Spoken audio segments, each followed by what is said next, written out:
Hello ਦੋਸਤੋ, ਸਤਿ ਸ੍ਰੀ ਅਕਾਲ ਸਾਰਿਆਂ ਨੂੰ। ਤੁਹਾਡਾ ਸਾਰਿਆਂ ਦਾ ਸਵਾਗਤ ਹੈ ਆਪਣੇ YouTube ਚੈਨਲ ਪੰਜਾਬ ਜੀਕੇ ਤੇ। ਦੋਸਤੋ, ਅੱਜ ਆਪਣਾ ਪਵਿੱਤਰ ਪਾਪੀ ਨਾਵਲ ਦਾ 7ਵਾਂ ਲੈਕਚਰ ਹੈ। ਦੋਸਤੋ, ਇਸ ਲੈਕਚਰ ਦੇ ਵਿੱਚ ਆਪਾਂ ਗੱਲ ਕਰਾਂਗੇ ਪਵਿੱਤਰ ਪਾਪੀ ਨਾਵਲ ਦੇ ਜਿਹੜਾ 11ਵਾਂ ਭਾਗ ਹੈਗਾ ਉਹਦੇ ਬਾਰੇ।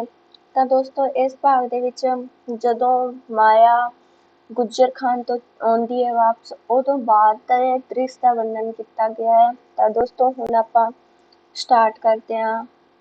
ਦੂਰ ਕਿਸੇ ਕਾਰਖਾਨੇ ਦਾ ਘੁੱਗੂ ਵੱਜਿਆ, ਜਿਸ ਨੂੰ ਸੁਣਦਿਆਂ ਹੀ ਕਿਦਾਰ ਹੈਰਾਨੀ ਨਾਲ ਸੋਚਣ ਲੱਗਾ, ਹੈ 5 ਵੱਜ ਗਏ, ਤਾਂ ਕਿ ਸਾਰੀ ਰਾਤ ਮੈਂ ਜਾਗਦਿਆਂ ਹੀ ਕੱਟੀ ਹੈ।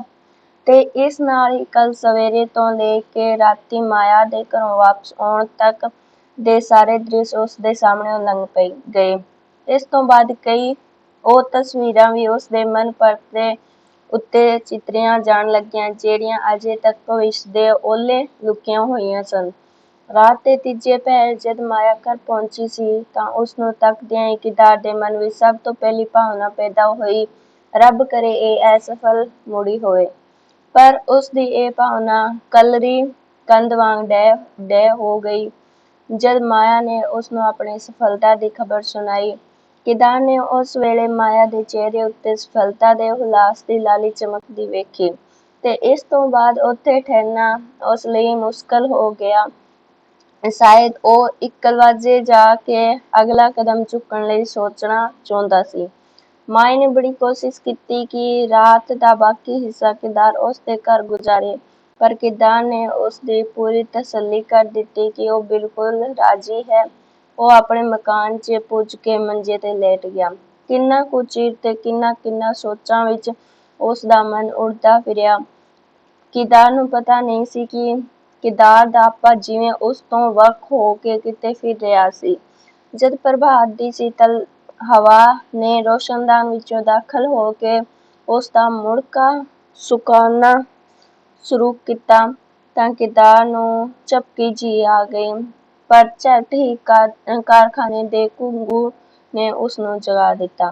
ਇੱਕ ਵਾਰੀ ਫਿਰ ਉਹ ਸਾਰੀਆਂ ਸੋਚਾਂ ਵਿਚਕਾਰ ਉਸ ਦੇ ਦਿਮਾਗ ਵਿੱਚ ਫਿਰਨ ਲੱਗੀਆਂ, ਜਿਹੜੀਆਂ ਇਨ੍ਹਾਂ ਕਈਆਂ ਘੰਟਿਆਂ ਵਿੱਚ ਉਸ ਦੇ ਅੰਦਰ ਫੁਰਦੀਆਂ ਰਹੀਆਂ ਸਨ, ਜਿਨ੍ਹਾਂ ਦੀ ਹਰ ਸਮਾਪਤੀ ਉੱਤੇ ਇੱਕੋ ਹੀ ਗੱਲ ਮੁੜ ਕੇ ਉਸ ਦੇ ਸਾਹਮਣੇ ਆਉਂਦੀ ਸੀ, ਬੇਸ਼ੱਕ ਉਹ ਤਜਵੀਜ਼ ਰੁਪਇਆਂ ਵੱਲੋਂ ਇਨਕਾਰ। ਬਸ ਫਿਰ ਤਾਂ ਵੀਣਾ ਸਦਾ ਲਈ ਮੇਰੀ ਹੋਏਗੀ। ਪਰ 16 ਆਨੇ ਸਫਲਤਾ ਦੀ ਉਮੀਦ ਹੁੰਦਿਆਂ ਹੋਇਆਂ ਵੀ ਇੱਕ ਹੋਰ ਸ਼ੰਕਾ ਉਸ ਦੇ ਸਾਹਮਣੇ ਆ ਖਲੋਤੀ, ਜੇ ਵੀਣਾ ਦੀ ਮਾਂ ਨੂੰ ਇਹ ਚਾਲ ਪਸੰਦ ਨਾ ਆਈ। ਮੇਰੇ ਨਾਲ ਉਸ ਦਾ ਮਾਵਾਂ ਵਾਲਾ ਪਿਆਰ ਹੈ, ਇਸ ਵਿੱਚ ਕੋਈ ਸ਼ੱਕ ਨਹੀਂ, ਪਰ ਇਸ ਗੱਲ ਦਾ ਕਿਵੇਂ ਯਕੀਨ ਕਰ ਸਕਦਾ ਕਿ ਉਹ ਮੈਨੂੰ ਜੁਆਈ ਦੇ ਰੂਪ ਵਿੱਚ ਵੀ ਪ੍ਰਵਾਨ ਕਰ ਲਏਗੀ। ਨਹੀਂ ਕਰੇਗੀ ਤਾਂ ਆਖਰ ਹੋਰ ਕਰੇਗੀ ਕੀ? ਜੇ ਚਾਰੇ ਬੰਨੇ ਨਾ ਹੀ ਮੰਨੇਗੀ, ਤਾਂ ਵੀਣਾ ਹੀ ਉਸ ਨੂੰ ਮੂੰਹ ਪਾੜ ਕੇ ਕਹਿ ਦੇਵੇਗੀ, ਖੈਰ ਉਹ ਵਕਤ ਦਾ ਜਦੋਂ ਆਵੇਗਾ ਵੇਖਿਆ ਜਾਵੇਗਾ। ਪਹਿਲੀ ਗੱਲ ਤਾਂ ਇਹੋ ਸਭ ਤੋਂ ਔਖੀ ਹੈ ਕਿ ਮੈਂ ਹੀ ਆਪਣਾ ਮਤਲਬ ਉਸ ਪਾਸ ਕਿਵੇਂ ਪ੍ਰਗਟ ਕਰਾਂਗਾ। ਇਸ ਬਾਬਤ ਵੀਣਾ ਨਾਲ ਸਲਾਹ ਕਰਨੀ ਹੋਏਗੀ। ਉਸਨੇ ਹੁਣੇ ਥੋੜ੍ਹੀ ਦੇਰ ਤੱਕ ਪੜ੍ਹਾਈ ਕਰਨ ਲਈ ਆਉਣਾ ਹੈ। ਉਹ ਬੜੀ ਬੇਚੈਨੀ ਨਾਲ ਵੀਣਾ ਨੂੰ ਉਡੀਕਣ ਲੱਗਾ। ਹੌਲੀ ਪ੍ਰਭਾਤ ਦੀ ਧੁੰਦ ਵਿੱਚੋਂ ਚਿਟਿਆਈ ਨਿਕਲ ਕੇ ਫੈਲਦੀ ਸ਼ੁਰੂ ਹੋਈ, ਤੇ ਇਸ ਤੋਂ ਬਾਅਦ ਸੂਰਜ ਦੀਆਂ ਪੀਲੀਆਂ ਕਿਰਨਾਂ ਨੇ ਬੂਹੇ ਦੀਆਂ ਚਿੱਥਾਂ ਉੱਤੇ ਝਾਤੀ ਪਾਈ। ਕਿਦਾਰ ਉੱਠਿਆ ਤੇ ਜਲਦੀ ਨਿੱਤ ਕਿਰਿਆ ਤੋਂ ਵਿਹਲਾ ਹੋ ਕੇ ਕੱਪੜੇ ਬਦਲਣ ਲੱਗਾ। ਕਈਆਂ ਦਿਨਾਂ ਤੋਂ ਸਿਰ ਦੇ ਵਾਲਾਂ ਨੂੰ ਉਸ ਨੇ ਨਾ ਤੇਲ ਛੋਹਿਆ ਸੀ ਨਾ ਕੰਘੀ, ਪਰ ਅੱਜ ਸ਼ਾਇਦ ਉਸ ਦੇ ਪਿਛਲੇ ਸਾਰੇ ਦਿਨਾਂ ਦੀ ਕਸਰ ਕੱਢਣੀ ਸੀ। ਸਫੇਟੀ ਦੀ ਮਦਦ ਨਾਲ ਸ਼ੇਵ ਕਰਨੀ ਸ਼ੁਰੂ ਕੀਤੀ, ਫਿਰ ਬੂਟਾਂ ਦੀ ਪਾਲਸ਼। ਵੀਣਾ ਰੋਜ਼ ਜਿਸ ਵੇਲੇ ਆਇਆ ਕਰਦੀ ਸੀ, ਉਹ ਵਕਤ ਆਇਆ ਤੇ ਆ ਕੇ ਲੰਘ ਗਿਆ, ਪਰ ਵੀਣਾ ਨਹੀਂ ਆਈ। ਜਿਉਂ ਵਕਤ ਬੀਤਦਾ ਜਾਂਦਾ ਸੀ, ਕਿਦਾਰ ਦੇ ਅੰਦਰ ਕੁਝ ਨਿਮੋਝੂਣਤਾ ਜਿਹੀ ਛਾਈ ਜਾਂਦੀ ਸੀ। ਉਸ ਦੀ ਉਤਸਾਹ ਕਿਰਕਿਰਾ ਹੋਈ ਜਾ ਰਿਹਾ ਸੀ। ਇਸ ਵੇਲੇ ਕਈ ਦਿਲ-ਡਾਊ ਸੋਚਾਂ ਉਸ ਨੇ ਬੇਆਰਾਮ ਕਰ ਰਹੀਆਂ ਸਨ। ਮਤੇ ਵੀਣਾ ਨੇ ਮੇਰੀ ਗੱਲ ਦਾ ਬੁਰਾ ਮੰਨਿਆ ਹੋਵੇ, ਮਤੇ ਉਸ ਨੇ ਸਭ ਕੁਝ ਆਪਣੀ ਮਾਂ ਨੂੰ ਦੱਸ ਦਿੱਤਾ ਹੋਵੇ। ਇੱਕ ਵਾਰੀ ਫੇਰ ਉਸ ਰਾਤ ਵਾਲੇ ਸਮੇਂ ਨੂੰ ਜਦ ਉਸਨੇ ਵੀਣਾ ਪਾਸ ਆਪਣਾ ਭਾਵ ਪ੍ਰਗਟ ਕੀਤਾ ਸੀ, ਅੱਖਾਂ ਅੱਗੋਂ ਲਿਆ ਕੇ ਇਸ ਗੱਲ ਦੀ ਪੜਚੋਲ ਕਰਨ ਲੱਗਾ। ਕੀ ਮੇਰੀਆਂ ਗੱਲਾਂ ਸੁਣ ਕੇ ਵੀਣਾ ਦੇ ਮੱਥੇ ਤੇ ਕੋਈ ਵੱਟਾਂ ਪਈਆਂ ਸੀ? ਉਸਦੇ ਵਰਤਾਓ ਵਿੱਚ ਕੋਈ ਫਰਕ ਆਇਆ ਸੀ? ਜਿਉਂ-ਜਿਉਂ ਮੈਂ ਆਪਣੇ ਮਤਲਬ ਦੇ ਨੇੜੇ ਆਈ ਜਾਂਦਾ ਸਾਂ ਕਿ ਵੀਣਾ ਦੇ ਚਿਹਰੇ ਤੋਂ ਉਹ ਪਿਆਰ ਦੀ ਮਿੱਠੀ-ਮਿੱਠੀ ਤੇ ਸੁਖਦਾਈ ਜਿਹੀ ਝਲਕ ਉੱਡਦੀ ਜਾ ਰਹੀ ਸੀ। ਕਿਦਾਰ ਲਈ ਹੋਰ ਉਡੀਕਣਾ ਮੁਸ਼ਕਲ ਹੋ ਗਿਆ। ਉਸ ਦਾ ਸਾਹ ਜਿਵੇਂ ਗਲੇ ਵਿੱਚੋਂ ਨਹੀਂ, ਵੱਖੀ ਵਿੱਚੋਂ ਛੇਕ ਕਰਕੇ ਨਿਕਲ ਰਿਹਾ ਸੀ। ਕੁਝ ਚਿਰ ਉਸਨੇ ਹੋਰ ਉਡੀਕ ਵਿੱਚ ਬਿਤਾਇਆ, ਪਰ ਜਿਨ੍ਹਾਂ ਪੈਰਾਂ ਦੀ ਬਿੜਕ ਨੂੰ ਉਸਦੇ ਕੰਨ ਉਡੀਕ ਰਹੇ ਸਨ, ਉਹ ਸੁਣਾਈ ਨਾ ਦਿੱਤੀ। ਅਖੀਰ ਉਸਦੀ ਸਲਾਹ ਹੋਈ ਕਿ ਆਪ ਹੀ ਕਿਉਂ ਨਾ ਵੀਣਾ ਦੇ ਘਰ ਚਲਾ ਜਾਵੇ, ਪਰ ਮਾਇਆ ਨੂੰ ਮਿਲਣ ਤੋਂ ਪਹਿਲਾਂ ਇੱਕ ਵਾਰੀ ਉਹ ਵੀਣਾ ਨੂੰ ਇਕਾਂਤ ਵਿੱਚ ਮਿਲ ਲੈਣਾ ਚਾਹੁੰਦਾ ਸੀ। ਇਸ ਕਰਕੇ ਉਸਨੇ ਹੋਰ ਕੁਝ ਚਿਰ ਉਡੀਕ ਕੀਤੀ। ਜਦ ਫੇਰ ਵੀ ਉਸਦੀ ਆਸ ਪੂਰੀ ਨਾ ਦਿਸੀ ਤਾਂ ਉਹ ਆਪ ਹੀ ਉੱਠ ਕੇ ਜਾਣ ਲਈ ਤਿਆਰ ਹੋ ਗਿਆ। ਜਾਣ ਲੱਗਿਆਂ ਉਹਨੇ ਆਪਣੇ ਪਾਲਸ ਕੀਤੇ ਬੂਟ ਤੇ ਇੱਕ ਵਾਰੀ ਫਿਰ ਬੁਰਸ਼ ਫੇਰਿਆ ਤੇ ਫਿਰ ਇਸੇ ਤਰ੍ਹਾਂ ਵਾਹੇ ਹੋਏ ਵਾਲਾਂ ਉੱਤੇ ਦੁਬਾਰਾ ਕੰਘੀ। ਇਹ ਕੰਮ ਕਰਦਾ ਹੋਇਆ ਉਹ ਨਾਲੋਂ ਨਾਲ ਸੋਚ ਰਿਹਾ ਸੀ ਕਿ ਇਹ ਕਿਸ ਤਰ੍ਹਾਂ ਦੀ ਧੜਕਣ ਹੋ ਰਹੀ ਹੈ ਮੇਰੇ ਦਿਲ ਵਿੱਚ, ਬੜੀ ਅਨੋਖੀ ਜਿਹੀ, ਜਿਵੇਂ ਆਪਣੇ ਥਾਂ ਤੋਂ ਛੁੜਕ ਕੇ ਦਿਲ ਇੱਧਰ-ਉੱਧਰ ਜਾ ਰਿਹਾ ਹੋਵੇ। ਉਹ ਕਮਰੇ ਵਿੱਚੋਂ ਨਿਕਲਿਆ ਹੀ ਕਿ ਸਾਹਮਣੋਂ ਉਸਨੂੰ ਵਿਦਿਆ ਇੱਧਰੋਂ ਆਉਂਦੀ ਦਿਸੀ, ਜਿਹੜੀ ਝਟਪਟ ਉਸ ਕੋਲ ਆ ਕੇ ਉਸਦਾ ਹੱਥ ਫੜ ਕੇ ਖਿੱਚਦੀ ਹੋਈ ਬੋਲੀ, "ਚਲੋ, ਤੁਹਾਨੂੰ ਬੇਜੀ ਸੱਦਦੇ ਨੇ।" ਸੁਣਦਿਆਂ ਹੀ ਕਿਦਾਰ ਦੀਆਂ ਲੱਤਾਂ ਬਾਹਾਂ ਕਿਰਨ ਲੱਗੀਆਂ ਅਤੇ ਵੀਣਾ ਨੇ ਰਾਤ ਵਾਲੀ ਸਾਰੀ ਗੱਲ ਉਸਨੂੰ ਦੱਸ ਦਿੱਤੀ ਹੋਵੇ। ਪਰ ਕੀ ਵੀਣਾ ਦੇ ਰੰਗ-ਢੰਗ ਤੋਂ ਕੁਝ ਇਹੋ ਜਿਹਾ ਜਾਪਦਾ ਸੀ? ਸ਼ਾਇਦ ਨਹੀਂ। ਤਾਂ ਫਿਰ ਇੰਨੀ ਸਵੇਰੇ ਸੱਦ ਘੱਲਣ ਦਾ ਕਾਰਨ? ਉਵੇਂ ਹੀ ਬਾਹੋਂ ਖਿੱਚਦੀ ਹੋਈ ਵਿਦਿਆ ਉਸਨੂੰ ਘਰ ਵੱਲ ਲੈ ਤੁਰੀ। ਘਰ ਅੰਦਰ ਜਾ ਕੇ ਕਿਦਾਰ ਨੇ ਵੇਖਿਆ, ਉਸ ਕਮਰੇ ਵਿੱਚ ਤੇ ਉਸ ਮੰਜੇ ਉੱਤੇ ਵੀਣਾ ਲੇਟੀ ਹੋਈ ਸੀ ਤੇ ਮਾਇਆ ਉਸਨੇ ਨਬਜ਼ ਫੜੀ ਸਰਾਂਦੀ ਪਰ ਬੈਠੀ। ਕਿਦਾਰ ਦਾ ਦਿਲ ਬੈਠਣ ਲੱਗਾ। ਕਿਉਂ ਬੇਜੀ, ਵੀਣਾ ਨੂੰ ਕੀ ਹੋ ਗਿਆ ਹੈ? ਕਿਦਾਰ ਨੇ ਕਾਹਲੀ ਨਾਲ ਅਗਾਂਹ ਵਧ ਕੇ ਵੀਣਾ ਦਾ ਹੱਥ ਫੜਦਿਆਂ ਪੁੱਛਿਆ। ਮਾਂ ਬੋਲੀ, "ਪਤਾ ਨਹੀਂ, ਚੰਗੀ ਭਲੀ ਸੁੱਤੀ ਸੀ, ਵੱਡੇ ਵੇਲੇ ਉੱਠ ਕੇ ਵੇਖਿਆ ਤਾਂ 5 ਫੱਟ ਬੁਖਾਰ ਚੜ੍ਹਿਆ ਹੋਇਆ ਸੀ।" ਵੀਣੀ, ਕਿਦਾਰ ਨੇ ਮੰਜੇ ਤੇ ਉੱਠ ਬੈਠਦਿਆਂ ਉਸਦਾ ਹੱਥ ਫੜ ਕੇ ਪੁੱਛਿਆ, "ਕਿਉਂ ਬੁਖਾਰ ਕਿਉਂ ਚੜ੍ਹ ਗਿਆ? ਰਾਤੀਂ ਤੇ ਮੈਂ ਤੈਨੂੰ ਚੰਗੀ ਭਲੀ ਛੱਡ ਕੇ ਗਿਆ ਸੀ।" ਪਰ ਵੀਣਾ ਨੇ ਕੋਈ ਜਵਾਬ ਨਹੀਂ ਦਿੱਤਾ। ਕਿਦਾਰ ਨੂੰ ਵੇਖਦਿਆਂ ਉਸ ਨੇ ਮੂੰਹ ਦੂਜੇ ਪਾਸੇ ਫੇਰ ਲਿਆ। ਇਸ ਤੋਂ ਛੁੱਟ ਕਿਦਾਰ ਨੇ ਇਹ ਵੀ ਮਹਿਸੂਸ ਕੀਤਾ ਕਿ ਜਿਉਂ ਉਸਦੇ ਹੱਥ ਦੀ ਛੂਹ ਨੂੰ ਵੀਣਾ ਬਰਦਾਸ਼ਤ ਨਹੀਂ ਕਰ ਸਕੀ। ਕਿਦਾਰ ਜਿਵੇਂ ਮੰਜੇ ਤੇ ਬੈਠਾ, ਵੀਣਾ ਪਰੇ ਸਰਕ ਕੇ ਪਰੇ ਹੋ ਗਈ। ਕਿਦਾਰ ਦਾ ਦਿਲ ਹੋਰ ਧੜਕਣ ਲੱਗਾ। ਕੋਈ ਡਰ ਨਹੀਂ। ਮੰਜੇ ਤੋਂ ਉੱਠਦੀ ਹੋਈ ਮਾਇਆ ਕਿਦਾਰ ਨੂੰ ਸੰਬੋਧਨ ਕਰਕੇ ਬੋਲੀ, "ਅੱਜ-ਕੱਲ੍ਹ ਮਲੇਰੀਏ ਦੇ ਦਿਨ ਨੇ, ਆਰਾਮ ਆ ਜੂਗਾ ਸੂ। ਮੈਂ ਤੇਰੇ ਨਾਲ ਕੁਝ ਗੱਲਾਂ ਕਰਨੀਆਂ ਨੇ।" ਤੇ ਦੋਵੇਂ ਅਗੜ-ਪਿਛੜ ਬਾਹਰ ਬਰਾਂਡੇ ਵਿੱਚ ਆ ਪਹੁੰਚੇ, ਜਿੱਥੇ ਕੰਧ ਨਾਲ ਇੱਕ ਛੋਟੀ ਮੰਜੀ ਖੜੀ ਕੀਤੀ ਸੀ, ਜਿਸ ਨੂੰ ਮਾਇਆ ਨੇ ਢਾ ਲਿਆ, ਤੇ ਦੋਵੇਂ ਬੈਠ ਗਏ। "ਤੇਰੀ ਤਬੀਅਤ ਦਾ ਕੀ ਹਾਲ ਹੈ ਹੁਣ?" ਮਾਇਆ ਨੇ ਬੈਠਦਿਆਂ ਉਸ ਪਾਸੋਂ ਪੁੱਛਿਆ, ਜਿਸ ਦੇ ਉੱਤਰ ਵਿੱਚ ਕਿਦਾਰ ਨੇ ਉਸਨੂੰ ਆਪਣੇ ਠੀਕ-ਠਾਕ ਹੋਣ ਦਾ ਯਕੀਨ ਕਰਾ ਦਿੱਤਾ।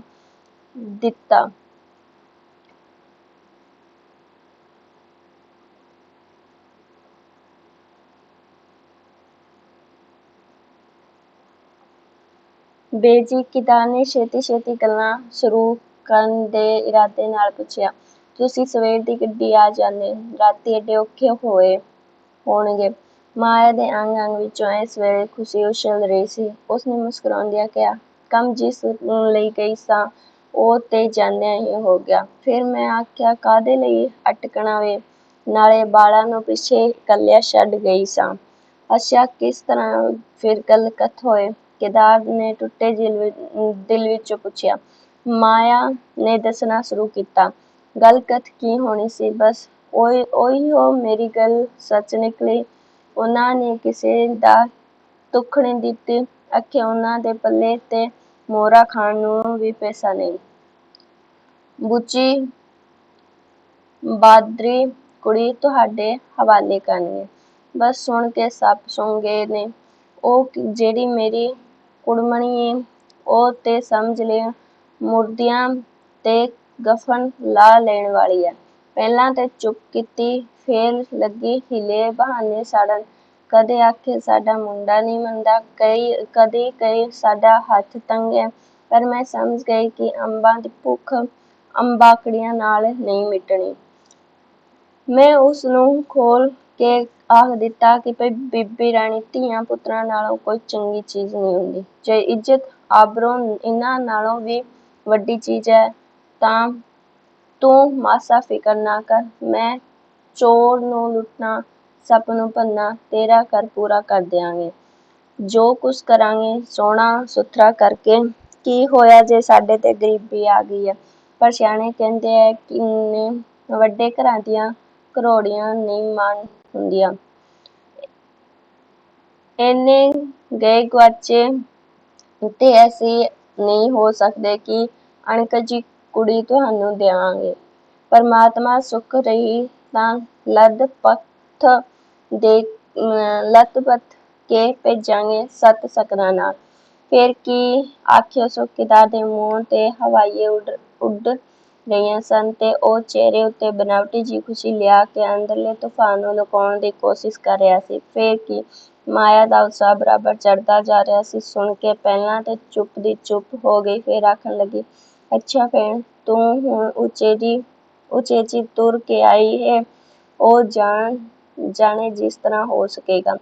ਸੋੜ ਪੀੜ ਕਰਕੇ ਕਰ ਲਵਾਂਗੇ। ਮੁੰਡੇ ਨੂੰ ਵੀ ਜਿਵੇਂ ਹੋਵੇਗਾ ਸਮਝਾ ਲਵਾਂਗੇ। ਸਾਕ ਤੇ ਵੱਡੇ ਵੱਡੇ ਘਰਾਂ ਦੇ ਆਉਂਦੇ ਨੇ, ਪਰ ਤੇਰਾ ਆਖਿਆ ਮੈਂ ਨਹੀਂ ਮੋੜ ਸਕਦੀ। ਉਹ ਫੱਫੇ ਕੁੱਟਣੀ ਦੀਆਂ ਗੱਲਾਂ ਤੋਂ ਇਹ ਪਤਾ ਲੱਗਦਾ ਸੀ ਕਿ ਉਸ ਨੂੰ ਸਾੜਾ ਇਸ ਗੱਲ ਦਾ ਏ ਵੇ ਕਿ ਮਤੇ ਦਾਤ ਕੁਛ ਨਾ ਦੇਣ। ਮੈਂ ਵੀ ਸ਼ੁਕਰ ਕੀਤੀ ਪਈ ਹਾਂ ਤੇ ਕੀਤੀ ਸੂ। ਜੇ ਨੰਨਾ ਫੜ ਬਹਿੰਦੀ ਤਾਂ ਮੈਂ ਕਿਹੜੀ ਲੱਤ ਤੋੜ ਦੇਣੀ ਸੀ। ਉਸ ਦੀ ਇੱਜ਼ਤ ਨਾ ਲੱਥੀ ਨਾ ਕਰੋੜੀ। ਧੀ ਧਿਆਣੀ ਦੀ ਗੱਲ ਹੋਈ, ਪੁੱਤਰ ਦੀ ਕੁੜਮਾਈ ਭਾਵੇਂ 100 ਵਾਰੀ ਛੁੱਟ ਜਾਏ, ਕੋਈ ਨਮੋਸ਼ੀ ਨਹੀਂ। ਪਰ ਇੱਕ ਦਰ ਬੱਧਾ ਤੇ 100 ਦਰ ਖੁੱਲ੍ਹੇ। ਪਰ ਧੀ ਦਾ ਸਾਕ ਮੁੜ ਜਾਣਾ ਕੋਈ ਥੋੜ੍ਹੀ ਜਿਹੀ ਗੱਲ ਨਹੀਂ ਹੁੰਦੀ। ਮੈਂ ਤੇ ਆਨੀ ਹਾਂ, ਸ਼ੁਕਰ ਏ ਭਲਾ ਹੋਏ ਨੇ ਫੇਰ ਵੀ ਮੰਨ ਗਏ ਨੇ। ਨਾ ਮੰਨਦੇ ਤਾਂ ਮੈਂ ਕੀ ਕਰ ਲੈਣਾ ਸੀ। ਕਿਤੇ ਖਲੋਣ ਜੋਗੀ ਨਹੀਂ ਸੀ ਰਹਿਣਾ। ਮਾਏ ਨੇ ਬੜੇ ਜੋਸ਼ ਤੇ ਉਮਾਹ ਵਿੱਚ ਗੱਲ ਜਾਰੀ ਕਰੀ ਜਾਂਦੀ ਸੀ, ਪਰ ਛੁੱਟ ਹੁੰਗਾਰਾ ਭਰਨ ਤੋਂ ਕਿਦਾਰ ਦਾ ਧਿਆਨ ਉੱਕਾ ਵੀ ਇਸ ਪਾਸੇ ਨਹੀਂ ਸੀ। ਉਸ ਦਾ ਦਿਲ ਇਸ ਵੇਲੇ ਕਈ ਲੰਮੇ ਚੌੜੇ ਮਨਸੂਬੇ ਬੰਨ ਰਿਹਾ ਸੀ। ਮਾਏ ਨੇ ਜਦ ਗੱਲ ਖ਼ਤਮ ਕੀਤੀ ਤਾਂ ਕਿਦਾਰ ਦਾ ਧਿਆਨ ਮੁੜਿਆ, ਪਰ ਉਸ ਨੂੰ ਕੋਈ ਪਤਾ ਨਹੀਂ ਸੀ ਕਿ ਕਿਹੜੀ ਗੱਲ ਉੱਤੇ ਜਾ ਕੇ ਮਾਇਆ ਨੇ ਆਪਣਾ ਬਿਆਨ ਖ਼ਤਮ ਕੀਤਾ। ਮਾਇਆ ਕਿੰਨਾ ਹੀ ਚਿਰ ਚੁੱਪ ਕੀਤੀ ਰਹੀ। ਉਸ ਦਾ ਖਿਆਲ ਸੀ ਕਿ ਕਿਦਾਰ ਕੁਛ ਬੋਲੇਗਾ, ਪਰ ਕਿਦਾਰ ਦੇ ਬੁੱਲ੍ਹ ਛੱਡ ਕੇ ਜਦ ਅੱਖਾਂ ਵੀ ਨਾ ਹਿੱਲੀਆਂ ਤਾਂ ਉਸਨੇ ਆਪ ਹੀ ਪੁੱਛਿਆ, ਕਿਦਾਰ, ਕਿਹੜੀਆਂ ਸੋਚਾਂ ਵਿੱਚ ਪੈ ਗਿਆ ਵੇ ਤੂੰ? ਤੇ ਮਾਇਆ ਨੇ ਆਪਣੇ ਹੀ ਦਿਲ ਨੇ ਉੱਤਰ ਦਿੱਤਾ, ਹੋਰ ਕਿਹੜੀਆਂ ਸੋਚਾਂ ਸੋਚਦਾ ਹੋਵੇਗਾ। ਇਸ ਕੰਮ ਨੂੰ ਸਿਰੇ ਚਾੜ੍ਹਨ ਬਾਰੇ ਚਿੰਤਾ ਕਰ ਰਿਹਾ ਹੋਵੇਗਾ, ਜਿਸ ਦੀ ਲਗਭਗ ਸਾਰੀ ਜ਼ਿੰਮੇਵਾਰੀ ਇਸ ਨੇ ਆਪਣੇ ਉੱਤੇ ਲੈ ਲਈ ਹੈ। ਕਿਦਾਰ ਨੂੰ ਜਿਵੇਂ ਨੀਂਦਰ ਤੋਂ ਜਾਗ ਆ ਗਈ ਹੋਵੇ। ਉਹ ਜੋ ਕੁਛ ਸੋਚ ਰਿਹਾ ਸੀ ਉਸ ਨੂੰ ਅਧੂਰਾ ਛੱਡ ਕੇ ਬੋਲਿਆ, ਬੜੀ ਖੁਸ਼ੀ ਦੀ ਗੱਲ ਹੈ ਇਹ। ਮਾਇਆ ਕਿਦਾਰ ਦੇ ਮੂੰਹੋਂ ਕੁਛ ਇਸ ਤਰ੍ਹਾਂ ਦੇ ਵਾਕ ਸੁਣਨ ਲਈ ਬੇਕਰਾਰ ਹੋ ਰਹੀ ਸੀ। ਬੇਜੀ, ਸਭ ਕੁਛ ਠੀਕ ਹੋ ਜਾਵੇਗਾ। ਮੈਂ ਬੜੀ ਜਲਦੀ ਰੁਪਏ ਦਾ ਪ੍ਰਬੰਧ ਕਰ ਲਵਾਂਗਾ ਆਦਿ। ਪਰ ਜਦ ਉਸ ਦੀ ਉਮੀਦ ਪੂਰੀ ਨਾ ਹੋਈ ਤਾਂ ਉਸ ਨੇ ਆਪ ਹੀ ਗੱਲ ਕਥ ਦਾ ਸਿਲਸਿਲਾ ਇਸ ਪਾਸੇ ਮੋੜਿਆ। ਮੇਰੀ ਸਲਾਹ ਏ ਆਸੂ ਦਾ ਵਿਆਹ ਦੇ ਦੇਈਏ। ਰੁੱਤ ਵੀ ਚੰਗੀ ਹੁੰਦੀ ਹੈ, ਨਾ ਬਹੁਤੀ ਸਰਦੀ ਤੇ ਨਾ ਬਹੁਤੀ ਗਰਮੀ। ਨਾਲੇ ਵੀਣਾ ਦੀ ਸੱਸ ਵੀ ਕਹਿੰਦੀ ਸੀ ਕਿ ਆਸੂ ਵਿੱਚ ਕੋਈ ਸਾਹ ਨਿਕਲ ਆਵੇ ਤਾਂ ਚੰਗਾ ਹੋਏ, ਕਿਉਂਕਿ ਕੱਤਕ ਵਿੱਚ ਕੁਨੇਤਰ ਸ਼ੁਰੂ ਹੋ ਜਾਣਾ ਏ। ਇਸ ਹਿਸਾਬ ਫੇਰ ਵਹੇ ਛਿਮਾਈ ਉੱਤੇ ਗੱਲ ਜਾ ਪਵੇਗੀ। ਜਿੰਨੀ ਛੇਤੀ ਸਿਰੋਂ ਭਾਰਾ ਲੱਥ ਜਾਵੇ ਚੰਗਾ ਏ। ਉਹ ਨਾ ਹੋਵੇ ਜੋ ਫੇਰ ਕੋਈ ਲੱਤ ਜਾ ਮਾਰੇ। 100 ਸੱਜਣ 100 ਦੁਸ਼ਮਣ ਹੁੰਦੇ ਨੇ। ਬੜੀ ਚੰਗੀ ਗੱਲ ਏ। ਸਿਰਫ ਇੰਨਾ ਹੀ ਕਹਿ ਕੇ ਕਿਦਾਰ ਚੁੱਪ ਹੋ ਗਿਆ। ਮਾਇਆ ਕੁਛ ਹੋਰ ਸੋਚਣਾ ਚਾਹੁੰਦੀ ਸੀ। ਉਹ ਫੇਰ ਬੋਲੀ, ਮੇਰੀ ਸਲਾਹ ਏ ਜਿਹੜਾ ਰੱਤੀ ਮਾਸਾ ਛਿਲ ਪਤਾਣ ਬਣਾਣਾ ਵੇ, ਹੁਣ ਤੋਂ ਹੀ ਫਿਕਰ ਕਰਨਾ ਚਾਹੀਦਾ ਹੈ। ਨਿੱਕਾ ਨਿੱਕਾ ਕਰਦਿਆਂ ਵੀ ਬਥੇਰਾ ਹੋ ਜਾਂਦਾ ਹੈ। ਹਾਂ, ਹੁਣ ਤੋਂ ਕੀ ਕੀਤਾ ਜਾਵੇ ਤਾਂ ਹੀ ਕੁਛ ਬਣੇਗਾ। ਮਹੀਨੇ ਤੇ ਸਾਰੇ 2 ਹੀ ਬਾਕੀ ਨੇ, ਕੇਦਾਰ ਨੇ ਬੋਦਿਲਾ ਹੋ ਕੇ ਕਿਹਾ। ਮਾਇਆ ਨੂੰ ਕੁਛ ਤੌਖਲਾ ਜਿਹਾ ਪੈਦਾ ਹੋ ਰਹੀ ਸੀ। ਉਹ ਸਾਫ਼ ਹੋ ਕੇ ਬੋਲੀ, ਪਰ ਇਹ ਤੇ ਹੁਣ ਸਾਰਾ ਤੇਰੇ ਹੀ ਹੱਥ ਏ। ਤੂੰ ਕਿਹਾ ਤੇ ਉਹ ਸ਼ਾਇਦ ਇਹ ਸੋਚ ਕੇ ਦਬ ਗਈ ਕਿ ਇਸ ਉੱਤੇ ਮੇਰਾ ਕੀ ਦਇਆ ਹੈ ਜੋ ਮੈਂ ਇਤਨਾ ਜ਼ੋਰ ਪਾ ਰਹੀ ਹਾਂ। ਤੇ ਉਹ ਝੱਟ ਗੱਲਾਂ ਦਾ ਰੁਖ ਪਲਟ ਕੇ ਬੋਲੀ, ਮੇਰੀ ਸਲਾਹ ਹੈ ਅੱਜ ਇੱਕ ਚਿੱਠੀ ਤੂੰ ਵੀਣਾ ਦੇ ਭਾਪੇ ਨੂੰ ਲਿਖ ਦੇ, ਨਾਲੇ ਸਰਦਾਰ ਨਾਲੋਂ ਵੀ ਅਖਵਾ ਭੇਜੀ ਸੂ ਭਈ 2 ਮਹੀਨਿਆਂ ਲਈ ਜਿਵੇਂ ਕਿਵੇਂ ਹੋ ਸਕੇ ਆ ਜਾਵੇ। ਅਕਸਰ ਕਰਨਾ ਕਰਤਨਾ ਤੇ ਉਸ ਹੀ ਸਭ ਕੁਛ ਹੋਇਆ ਨਾ। ਘਰ ਦਾ ਹੀ ਪਿਆ ਏ, ਤੈਥੋਂ ਲੁਕਿਆ ਨਹੀਂ। ਆ ਕੇ ਕਿਤੋਂ ਬਾਹਰ ਆਰ ਪਾਰ ਕਰੇਗਾ ਤਾਂ ਹੀ ਕੰਮ ਸਿਰੇ ਚੜੇਗਾ ਨਾ। ਕੁਛ ਸਰਦਾਰ ਨੂੰ ਆਖ ਵੇਖ ਕੇ ਮਨਾਵਾਂਗੇ। ਪਾਣੀ ਚੜ੍ਹਦਾ ਚੜ੍ਹਦਾ ਜਦ ਆਦਮੀ ਦੇ ਗਲੇ ਪਹੁੰਚਦਾ ਹੈ ਤਾਂ ਉਸ ਨੂੰ ਬਚਣ ਲਈ ਹੱਥ ਪੈਰ ਮਾਰਨੇ ਹੀ ਪੈਂਦੇ ਹੈ। ਕੇਦਾਰ ਲਈ ਹੁਣ ਘੇਸਲਾ ਬਣਿਆ ਰਹਿਣਾ ਮੁਸ਼ਕਲ ਸੀ। ਮੰਜੇ ਨਾਲੋਂ ਲਮਕ ਰਹੀ ਇੱਕ ਰੱਸੀ ਨੂੰ ਉਂਗਲ ਤੇ ਲਪੇਟਦਾ ਹੋਇਆ ਬੋਲਿਆ, ਸਰਦਾਰ ਹੋਣਾ ਨੇ ਮੈਂ ਕੱਲ੍ਹ ਹੀ ਕਿਹਾ ਸੀ ਤੇ ਪਰ ਇਸ ਵਾਕ ਦਾ ਬਾਕੀ ਹਿੱਸਾ ਪੂਰਾ ਕਰਨ ਲਈ ਕੇਦਾਰ ਨੇ ਇੱਕ ਵਾਰੀ ਫੇਰ ਰੁਕਣਾ ਪਿਆ। ਅੱਛਾ, ਮਾਇਆ ਕਾਹਲੀ ਹੋ ਕੇ ਬੋਲੀ, ਫੇਰ ਕੀ ਜਵਾਬ ਦਿੱਤਾ ਸੀ ਉਹਨਾਂ ਨੇ? ਉਹਨਾਂ ਕਿਹਾ ਸੀ ਤੇ ਬੋਲਦਿਆਂ ਬੋਲਦਿਆਂ ਜਿਵੇਂ ਉਸਦੀ ਜ਼ੁਬਾਨ ਅੱਗੇ ਡੱਕਾ ਆ ਗਿਆ ਹੋਏ। ਮਾਇਆ ਨੇ ਬਿਨਾਂ ਉਸਦੇ ਬੋਲਣ ਤੋਂ ਹੀ ਸਭ ਕੁਝ ਸਮਝ ਲਿਆ। ਵੇਖਦਿਆਂ ਹੀ ਵੇਖਦਿਆਂ ਉਸਦੇ ਚਿਹਰੇ ਤੋਂ ਜੋ ਓਪਕ ਦੀ ਲਾਲੀ ਉੱਡ ਪੁੱਡ ਗਈ ਸੀ। ਸੱਜੇ ਹੱਥ ਦੀ ਉਂਗਲ ਨੂੰ ਉਹ ਹੌਲੀ ਹੌਲੀ ਦੰਦਾਂ ਹੇਠ ਦਬਾ ਰਹੀ ਸੀ ਤਾਂ ਤੇ ਬੜੀ। ਮਾਇਆ ਰੁਕ ਕੇ ਬੋਲੀ, ਅੱਛਾ ਕੋਈ ਗੱਲ ਨਹੀਂ, ਤੂੰ ਅੱਜ ਚਿੱਠੀ ਤੇ ਲਿਖ ਛੱਡ ਵੀਣਾ ਦੇ ਭਾਪੇ ਨੂੰ, ਆਪੇ ਆ ਕੇ ਕੋਈ ਨਾ ਕੋਈ ਬੰਦੋਬਸਤ ਕਰ ਲਵੇਗਾ। ਚਾਰੇ ਬੰਨੇ ਹੋਰ ਕੁਛ ਨਾ ਸਰਿਆ ਤਾਂ ਆ ਮਕਾਨ ਗਹਿਣੇ ਧਰ ਕੇ ਕੰਮ ਸਾਰ ਲਵਾਂਗੇ। ਦਮ ਸਲਾਮਤ ਰਹਿਣ, ਫੇਰ ਛੁਡਾ ਲਵਾਂਗੇ। ਵੇਲਾ ਤੇ ਕਿਸੇ ਤਰ੍ਹਾਂ ਸਾੜਨਾ ਹੀ ਹੋਇਆ। ਕੇਦਾਰ ਨੇ ਸਿਰ ਚੁੱਕਿਆ। ਉਸ ਨੇ ਵੇਖਿਆ ਜਿਵੇਂ ਮਾਇਆ ਦੀਆਂ ਅੱਖਾਂ ਵਿੱਚ ਨਿਰਾਸ਼ਾ ਤੱਕਣੀ ਉਸਦੀ ਲਾਹਨਤਾਂ ਪਾਈ ਜਾਂਦੀਆਂ ਪਾਂਦੀ ਹੋਈ ਵੰਗਾਰ ਰਹੀ ਸੀ। ਤੂੰ ਜੂੰ ਹਾਮੀ ਭਰੀ ਸੀ ਤੇ ਸ਼ਾਇਦ ਇਹ ਆਵਾਜ਼ ਸੱਚਮੁੱਚ ਮਾਇਆ ਦੇ ਅੰਦਰੋਂ ਉੱਠ ਰਹੀ ਸੀ। ਜ਼ੁਬਾਨ ਤੱਕ ਉਹਨਾਂ ਲਿਆ ਸਕੀ। ਕੇਦਾਰ ਲਈ ਹੁਣ ਇੱਥੋਂ ਹੋਰ ਬੋਲਣਾ ਮੁਸ਼ਕਿਲ ਹੋ ਗਿਆ। ਉਹ ਜਵਾਂ ਦੇਰ ਹੋ ਰਹੀ ਹੈ ਕਹਿ ਕੇ ਉੱਠਿਆ ਤੇ ਉੱਠਣ ਲੱਗਿਆਂ ਹੀ ਉਸਦੀ ਨਜ਼ਰ ਇੱਕ ਵਾਰੀ ਫੇਰ ਅੰਦਰ ਮੰਜੇ ਤੇ ਪਈ, ਵੀਣਾ ਦੇ ਮੰਜੇ ਤੇ ਪਈ। ਵੀਣਾ ਦਾ ਮੰਜਾ ਇੰਨਾ ਦੂਰ ਨਹੀਂ ਸੀ ਕਿ ਉਹ ਇਹਨਾਂ ਦੋਹਾਂ ਦੀ ਗੱਲ ਕਥਾ ਨੂੰ ਨਾ ਸੁਣ ਸਕਦੀ। ਕੇਦਾਰ ਨੇ ਵੇਖਿਆ ਕਿ ਉਹ ਇਸ ਵੇਲੇ ਪਰਲੇ ਪਾਸੇ ਮੂੰਹ ਕੀਤੀ ਪਈ ਸੀ। ਜੁੱਤੀ ਪਾ ਕੇ ਜਦ ਉਹ ਬਾਹਰ ਨਿਕਲਣ ਲੱਗਾ ਤਾਂ ਉਸ ਨੇ ਪਿਛਲੇ ਬੰਨਿਓਂ ਕਿਸੇ ਦੇ ਠੰਡਾ ਸਾਹ ਭਰਨ ਦੀ ਆਵਾਜ਼ ਸੁਣਾਈ ਦਿੱਤੀ। ਕੋਸ਼ਿਸ਼ ਕਰਨ ਤੇ ਵੀ ਉਹ ਸਮਝ ਨਾ ਸਕਿਆ ਕਿ ਆਵਾਜ਼ ਮਾਇਆ ਦੀ ਸੀ ਜਾਂ ਵੀਣਾ ਦੀ। ਦਲੀਲਾਂ ਵਿੱਚੋਂ ਨਿਕਲਣ ਲੱਗਿਆਂ ਹੀ ਉਸਨੇ ਇੱਕ ਵਾਰੀ ਫੇਰ ਪਿਛਾਂਹ ਤੱਕਿਆ। ਮਾਇਆ ਠੋਡੀ ਉੱਤੇ ਹੱਥ ਟਿਕਾ ਕੇ ਉਸੇ ਤਰ੍ਹਾਂ ਗਿੱਚੀ ਸੁੱਟੀ ਬੈਠੀ ਸੀ। ਵੀਣਾ ਨੇ ਉਰਾਂ ਪਾਸਾ ਪਰਤਿਆ ਹੋਇਆ ਸੀ। ਸ਼ਾਇਦ ਉਹ ਬਾਹਰਲੇ ਬੂਹੇ ਵੱਲ ਤੱਕ ਰਹੀ ਸੀ, ਪਰ ਜਿਉਂ ਹੀ ਆਪਣੇ ਉੱਤੇ ਉਸਨੇ ਕੇਦਾਰ ਦੀ ਨਜ਼ਰ ਪੈਂਦੀ ਤੱਕੀ, ਝੱਟ ਉਸਨੇ ਮੂੰਹ ਮੰਜੇ ਦੇ ਦੂਜੇ ਪਾਸੇ ਕਰ ਲਿਆ। ਕੇਦਾਰ ਇਸ ਵੇਲੇ ਬਾਜ਼ਾਰ ਵਿੱਚ ਤੁਰਿਆ ਜਾ ਰਿਹਾ ਸੀ। ਉਸਨੂੰ ਮਾਲੂਮ ਹੁੰਦਾ ਸੀ ਜਿਵੇਂ ਦੁਕਾਨ ਤੇ ਪਹੁੰਚਣ ਤੀਕ ਉਸਦੇ ਸਿਰ ਵਿੱਚ ਸਿੰਗ ਉੱਗ ਆਉਣਗੇ ਅਥਵਾ ਹੋਰ ਕੋਈ ਅਚੰਭਾ ਜਿਹੀ ਸ਼ਕਲ ਉਸਦੀ ਬਣ ਜਾਵੇਗੀ ਜਿਸ ਨੂੰ ਨਾ ਉਸਦਾ ਮਾਲਕ ਪਛਾਣ ਸਕੇਗਾ ਤੇ ਨਾ ਹੀ ਕੋਈ ਹੋਰ ਤੇ ਨਾ ਉਹ ਆਪ। ਵਿੱਤੋਂ ਵੱਧ ਚੌੜੀ ਖਾਲ ਨੂੰ ਟੱਪਣ ਲੱਗਿਆਂ ਡਿੱਗ ਪੈਣ ਦਾ ਸਹਿਮ ਜਿਸ ਤਰ੍ਹਾਂ ਆਦਮੀ ਦੇ ਕਦਮ ਰੋਕ ਲੈਂਦਾ ਹੈ, ਕੁਛ ਇਸੇ ਤਰ੍ਹਾਂ ਹੀ ਕੇਦਾਰ ਦੇ ਮਨ ਦੀ ਅਵਸਥਾ ਸੀ। ਸੱਚਮੁੱਚ ਦੁਕਾਨ ਤੇ ਪਹੁੰਚਣਾ ਤੀਕ ਉਹ ਆਪਣੇ ਆਪ ਨੂੰ ਬਿਲਕੁਲ ਵੱਟਿਆ ਹੋਇਆ ਮਹਿਸੂਸ ਕਰਨ ਲੱਗਾ। ਮਾਲਕ ਨੇ ਤਾਂ ਉਸਨੂੰ ਪਛਾਣ ਲਿਆ, ਪਰ ਸ਼ਾਇਦ ਉਹ ਆਪਣੇ ਆਪ ਨੂੰ ਨਹੀਂ ਪਛਾਣ ਸਕਿਆ। ਉਹ ਇਸ ਵੇਲੇ ਇਸ ਗੱਲ ਨੂੰ ਸੋਚ ਰਿਹਾ ਸੀ ਕਿ ਮੈਂ ਉਹ ਹਾਂ ਜਿਹੜਾ ਕੱਲ੍ਹ ਸਾਂ। ਸੱਚਮੁੱਚ ਮੇਰੇ ਸਿਰ ਉੱਤੇ ਸਿੰਗ ਉੱਗ ਆਏ ਜਾਂ ਉੱਗਣ ਵਾਲੇ ਨੇ। ਸੋਲ ਦਿਲ ਬਾਲੜੀ ਲਈ ਇਹ ਬਿਲਕੁਲ ਅਣਸਮਝੀ ਤੇ ਅਨੋਖੀ ਉਲਝਣ ਸੀ। ਉਸਨੂੰ ਜਾਪਦਾ ਸੀ ਜਿਵੇਂ ਇਸ ਇੱਕੋ ਰਾਤ ਵਿੱਚ ਉਸਦੀ ਸਾਰੀ ਉਮਰ 10 ਵਰ੍ਹੇ ਵਡੇਰੀ ਹੋ ਗਈ ਹੈ। ਜਿਸ ਖੇਡ ਕੁੱਦਣ ਤੋਂ ਛੁੱਟ ਹੋਰ ਕੋਈ ਫਿਕਰ ਫਾਕਾ ਨਹੀਂ ਸੀ।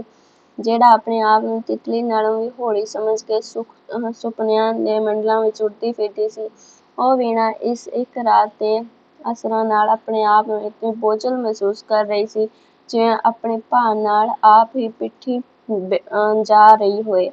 ਉਸਨੇ ਸਾਰੀ ਰਾਤ ਅੱਖਾਂ ਵਿੱਚ ਕੱਟੀ ਤੇ ਇਸ ਬੇਆਰਾਮੀ ਦੇ ਅਣਿੰਦੇ ਦਾ ਰੋਗ ਦਿਨ ਚੜ੍ਹਦੇ ਹੀ ਉਹ ਬੁਖਾਰ ਨਾਲ ਪੁੱਜ ਰਹੀ ਸੀ। ਸਵੇਰੇ ਕਿਦਾਰ ਆਇਆ ਤੇ ਆ ਕੇ ਚਲਾ ਗਿਆ। ਵੀਣਾ ਨੇ ਉਸਨੂੰ ਵੇਖਿਆ ਤੇ ਪਰੇ ਮੂੰਹ ਮੋੜ ਲਿਆ। ਜਿੰਨਾ ਚਿਰ ਉਹ ਬੈਠਾ ਰਿਹਾ, ਇਹ ਆਪਣੇ ਆਪ ਤੋਂ ਪੁੱਛਦੀ ਰਹੀ, ਇਹ ਕਿਉਂ? ਤੇ ਉਸਦੇ ਅੰਦਰ ਆਤਮਾ ਉੱਤਰ ਦਿੰਦੀ ਰਹੀ, ਇਸ ਲਈ ਕਿ ਇਹ ਉਹ ਨਹੀਂ। ਤੇ ਫਿਰ ਅੰਦਰੋਂ ਸਵਾਲ ਉੱਠਦਾ, ਪਰ ਕਿਉਂ? ਉੱਤਰ ਮਿਲਦਾ, ਕਿਉਂਕਿ ਇਹ ਵੀਰ ਨਹੀਂ ਰਿਹਾ। ਵੀਰ ਦੀ ਥਾਂ ਕੁਝ ਹੋਰ ਬਣ ਗਿਆ ਹੈ ਜਾਂ ਬਣਨਾ ਚਾਹੁੰਦਾ ਹੈ। ਤੇ ਜਿਉਂ ਹੀ ਇਹ ਕੁਝ ਹੋਰ ਦੀ ਸੰਭਾਵਨਾ ਵੀਣਾ ਦੇ ਦਿਲ ਅੱਗੋਂ ਲੰਘਦੀ, ਵੀਣਾ ਨੂੰ ਜਾਪਦਾ ਜਿਵੇਂ ਉਸਦੀ ਕੋਈ ਕੀਮਤੀ ਚੀਜ਼ ਗੁਆਚ ਗਈ ਹੋਵੇ, ਜਿਹੜੀ ਸ਼ਾਇਦ ਕਦੇ ਨਹੀਂ ਲੱਭੇਗੀ। ਘੜੀ ਮੁੜੀ ਤੇ ਵਾਰੋਂ ਵਾਰੀ ਇਹ ਦੋ ਚੀਜ਼ਾਂ ਰੇਲ ਦੀ ਸਵਾਰੀ ਲਾਲ ਝੰਡੀ ਵਾਂਗ ਵੀਣਾ ਦੇ ਸਾਹਮਣੇ ਆ ਜਾ ਰਹੀਆਂ ਸਨ। ਵੀਰ ਕੁਛ ਹੋਰ, ਵੀਰ ਕੁਛ ਹੋਰ। ਪਹਿਲੇ ਸ਼ਬਦ ਦਾ ਅਨੁਭਵ ਉਸਦੀ ਰਗ ਰਗ ਵਿੱਚ ਮਿਠਾਸ ਭਰ ਦਿੰਦਾ। ਦੂਸਰੇ ਸ਼ਬਦ ਦਾ ਅਹਿਸਾਸ ਪੈਦਾ ਹੁੰਦਿਆਂ ਹੀ ਵੀਣਾ ਦੇ ਦਿਲ ਵਿੱਚ ਕੋਈ ਅੱਗ ਦੀ ਲਾਟ ਉੱਠਦੀ, ਜਿਹੜੀ ਉਸਦੀਆਂ ਹੱਡੀਆਂ ਪਸਲੀਆਂ ਨੂੰ ਲੋ ਜਾਂਦੀ। ਕਿਦਾਰ ਘਰ ਵੱਲ ਆਇਆ। ਵੀਣਾ ਨੇ ਉਸਨੂੰ ਵੇਖਿਆ। ਕਿਦਾਰ ਨੇ ਉਸਦੀ ਨਬਜ਼ ਫੜੀ। ਵੀਣਾ ਨੇ ਉਸਦੀ ਛੋਹ ਮਹਿਸੂਸ ਕੀਤੀ। ਕਿਦਾਰ ਬੋਲਿਆ। ਵੀਣਾ ਦੇ ਕੰਨਾਂ ਨੇ ਉਸਦੀ ਆਵਾਜ਼ ਸੁਣੀ, ਪਰ ਇਹ ਸਭ ਕੁਝ ਉਸ ਨੂੰ ਇਉਂ ਜਾਪਿਆ ਜਿਵੇਂ ਕਿਸੇ ਮਦਾਰੀ ਦਾ ਤਮਾਸ਼ਾ ਹੋ ਰਿਹਾ ਹੋਏ। ਕਦੇ ਮਿੱਟੀ ਦੀ ਚੁਟਕੀ ਤੋਂ ਰੁਪਇਆ ਬਣ ਜਾਵੇ, ਕਦੇ ਰੁਪਏ ਤੋਂ ਮਿੱਟੀ। ਵਿੱਚ ਵਿੱਚ ਉਸਨੂੰ ਮਾਲੂਮ ਹੁੰਦਾ ਸੀ ਜਿਵੇਂ ਇੱਕ ਦੇ ਥਾਂ ਦੋ ਕਿਦਾਰ ਇਸ ਘਰ ਵਿੱਚ ਮੌਜੂਦ ਹੈ, ਇੱਕ ਵੀਰ ਤੇ ਦੂਜਾ ਕੁਛ ਹੋਰ, ਇੱਕ ਅੰਮ੍ਰਿਤ ਦਾ ਸੋਮਾ ਤੇ ਦੂਜਾ ਜ਼ਹਿਰ ਦਾ ਪਿਆਲਾ। ਇਸ ਵੇਲੇ ਵੀਣਾ ਦੀ ਰੂਹ ਪੁਕਾਰ ਪੁਕਾਰ ਕੇ ਕਹਿ ਰਹੀ ਸੀ, ਕਿਦਾਰ, ਓ ਮੇਰੇ ਮਿੱਠਾ ਵੀਰ, ਇਹ ਤੂੰ ਕੀ ਅਨਰਥ ਮਾਰਿਆ। ਕਾਸ਼ ਮੈਂ ਹਮੇਸ਼ਾ ਤੇਰੇ ਵਿੱਚੋਂ ਵੀਰ ਦਾ ਸਵਾਦ ਮਾਣ ਸਕਦੀ। ਕਿਦਾਰ ਤੇ ਮਾਇਆ ਵਿਚਾਲੇ ਜੋ ਜੋ ਗੱਲਾਂ ਹੋਈਆਂ, ਵੀਣਾ ਨੇ ਲਗਭਗ ਸੁਣਦਿਆਂ ਉਸਦਾ ਮੂੰਹ ਭਾਵੇਂ ਪਰਲੇ ਪਾਸੇ ਸੀ, ਪਰ ਕੰਨ ਉਰਲੇ ਪਾਸੇ। ਮਾਇਆ ਦੇ ਉੱਤਰ ਵਿੱਚ ਕਿਦਾਰ ਨੇ ਜੋ ਕੁਝ ਕਿਹਾ, ਵੀਣਾ ਨੂੰ ਇਸੇ ਤਰ੍ਹਾਂ ਦੇ ਉੱਤਰ ਦੀ ਆਸ ਸੀ, ਸਗੋਂ ਏਦੋਂ ਵੀ ਵੱਧ, ਰੁਪਇਆਂ ਵੱਲੋਂ ਸਾਫ਼ ਇਨਕਾਰ ਦੀ, ਜਿਹੜਾ ਹਾਲੇ ਕਿਦਾਰ ਨੇ ਸਪਸ਼ਟ ਸ਼ਬਦਾਂ ਵਿੱਚ ਨਹੀਂ ਸੀ ਕੀਤਾ, ਪਰ ਵੀਣਾ ਸਮਝ ਗਈ ਸੀ ਕਿ ਹੁਣ ਨਹੀਂ, ਸ਼ਾਮ ਤੱਕ ਸਹੀ। ਕਿਦਾਰ ਦੇ ਮੂੰਹੋਂ ਸਾਫ਼ ਨਿਕਲੇਗਾ, ਬੇਜੀ ਰੁਪਏ ਦਾ ਕੋਈ ਬੰਦੋਬਸਤ ਮੈਂ ਨਹੀਂ ਕਰ ਸਕਿਆ। ਤੇ ਇਸ ਤੋਂ ਬਾਅਦ ਜਦ ਬੇਜੀ ਨਿਰਾਸਤਾ ਦੇ ਖੋਂਬੇ ਵਿੱਚ ਗਲ ਗਲ ਤੇ ਖੁੰਬੀ ਵਖੇਗੀ, ਫਿਰ ਕੀ ਹੋਵੇਗਾ। ਫਿਰ ਉਫ਼ ਵੀਰ ਕਿਦਾਰ, ਆਹ ਕੁਛ ਹੋਰ। ਤੇ ਜੇ ਪਾਪਾ ਜੀ ਨੇ ਬੰਬਿਓਂ ਆ ਕੇ ਰੁਪਏ ਦਾ ਪ੍ਰਬੰਧ ਕਰ ਲਿਆ, ਦਾਜ ਦਾ ਸਾਰਾ ਮੁਕੰਮਲ ਕੰਮ ਕਰ ਲਿਆ, ਭਾਵੇਂ ਮਕਾਨ ਗਹਿਣੇ ਧਰ ਕੇ ਵੀ, ਫਿਰ ਕਿਦਾਰ ਦਾ ਕੀ ਬਣੇਗਾ। ਕੀ ਫਿਰ ਉਹ ਸਭ ਕੁਝ ਸੱਚਮੁੱਚ ਕਰ ਵਿਖਾਏਗਾ ਜੋ ਰਾਤੀਂ ਕਹਿੰਦਾ ਸੀ, ਕਿ ਮੇਰੀ ਇਹ ਪ੍ਰਾਪਤੀ ਦਾ ਸਦਮਾ ਉਸਨੂੰ ਸਦਾ ਲਈ ਖਤਮ ਕਰ ਦੇਵੇਗਾ, ਕਿ ਮੇਰਾ ਵੀਰ ਸਦਾ ਲਈ ਹੀ ਮਿਟ ਜਾਵੇਗਾ। ਉਫ਼। ਤੇ ਜਦ ਕਿਦਾਰ ਉੱਠ ਤੁਰਿਆ, ਵੀਣਾ ਨੇ ਝਟ ਪਾਸਾ ਮੋੜਿਆ ਤੇ ਉਸ ਵੱਲ ਤੱਕਿਆ, ਪਰ ਜਿਉਂ ਹੀ ਬਾਹਰ ਜਾਂਦੀ ਕਿਦਾਰ ਦੀ ਨਜ਼ਰ ਉਸ ਉੱਤੇ ਪਈ, ਮਾਨੋ ਉਸਦੀਆਂ ਅੱਖਾਂ ਵਿੱਚੋਂ ਦੋ ਤੀਰ ਜਾ ਖੁੰਭੇ, ਕਿਉਂਕਿ ਇਹ ਨਜ਼ਰ ਵੀਰ ਕਿਦਾਰ ਦੀ ਨਹੀਂ, ਸਗੋਂ ਕਿਸੇ ਹੋਰ ਦੀ ਸੀ। ਇਸ ਕਰਕੇ ਉਸਨੇ ਝਟ ਮੂੰਹ ਮੋੜ ਲਿਆ। ਕਿਦਾਰ ਚਲਾ ਗਿਆ ਤੇ ਵੀਣਾ ਬਰਾਬਰ ਸੋਚ ਰਹੀ ਸੀ, ਕੀ ਮੈਂ ਉਸਨੂੰ ਨਫ਼ਰਤ ਕਰਨ ਲੱਗੀ ਹਾਂ? ਨਹੀਂ, ਬਿਲਕੁਲ ਨਹੀਂ, ਕੌਣ ਕਹਿੰਦਾ ਹੈ। ਪਰ ਉਸਦੀ ਨਜ਼ਰ ਆਪਣੇ ਉੱਤੇ ਪੈਂਦਿਆਂ ਹੀ ਕਿਉਂ ਮੇਰੇ ਦਿਲ ਨੂੰ ਕੁਛ ਇਸੇ ਤਰ੍ਹਾਂ ਜਾਪਿਆ ਸੀ, ਜਿਵੇਂ ਉਸਨੂੰ ਨਫ਼ਰਤ ਕਰਦੀ ਹਾਂ। ਨਹੀਂ, ਮੈਂ ਕਿਦਾਰ ਨੂੰ ਨਫ਼ਰਤ ਨਹੀਂ ਕਰਾਂਗੀ, ਕਿਦਾਰ ਨੂੰ, ਵੀਰ ਨੂੰ।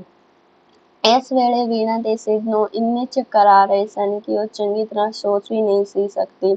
ਸ਼ਾਇਦ ਉਸਦਾ ਬੁਖਾਰ ਵੀ ਤੇਜ਼ ਹੋ ਰਿਹਾ ਸੀ, ਪਰ ਤਾਂ ਵੀ ਉਸਨੂੰ ਧੁੰਦਲਾ ਜਿਹਾ ਜਾਪਦਾ, ਜਿਵੇਂ ਅਜੇ ਵੀ ਉਹ ਸੋਚ ਰਹੀ ਹੈ।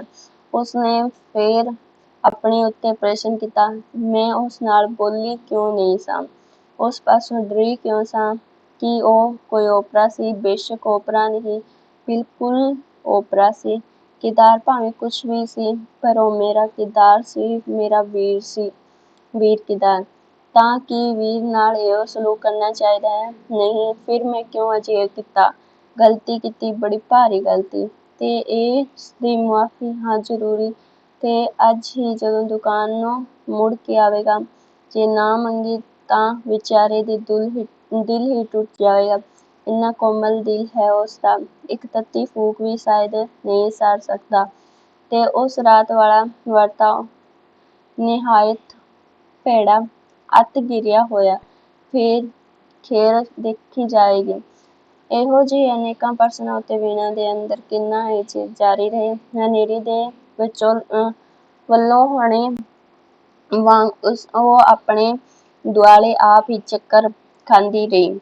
ਸ਼ਾਮ ਤੱਕ ਵੀਣਾ ਦਾ ਬੁਖਾਰ ਉਤਰ ਗਿਆ, ਪਰ ਇੱਕੋ ਦਿਨ ਦੀ ਬਿਮਾਰੀ ਨੇ ਉਸਦੇ ਲਹੂ ਦਾ ਕਾਫ਼ੀ ਹਿੱਸਾ ਚੂਸ ਲਿਆ ਸੀ, ਜਿਸ ਨਾਲ ਉਸਦਾ ਚਿਹਰਾ ਹੋਰ ਵੀ ਸੋਹਣਾ ਤੇ ਅੱਖਾਂ ਪਹਿਲਾਂ ਨਾਲੋਂ ਵੀ ਮੋਟੀਆਂ ਜਾਪਣ ਲੱਗੀਆਂ ਪਈਆਂ ਸਨ। ਕਿਦਾਰ ਦਾ ਨਾ ਦੁਪਹਿਰੇ ਘਰ ਆਇਆ, ਨਾ ਹੀ ਸ਼ਾਮ ਨੂੰ। ਵੀਣਾ ਦਾ ਸਾਹ ਸੁੱਕਦਾ ਜਾ ਰਿਹਾ ਸੀ।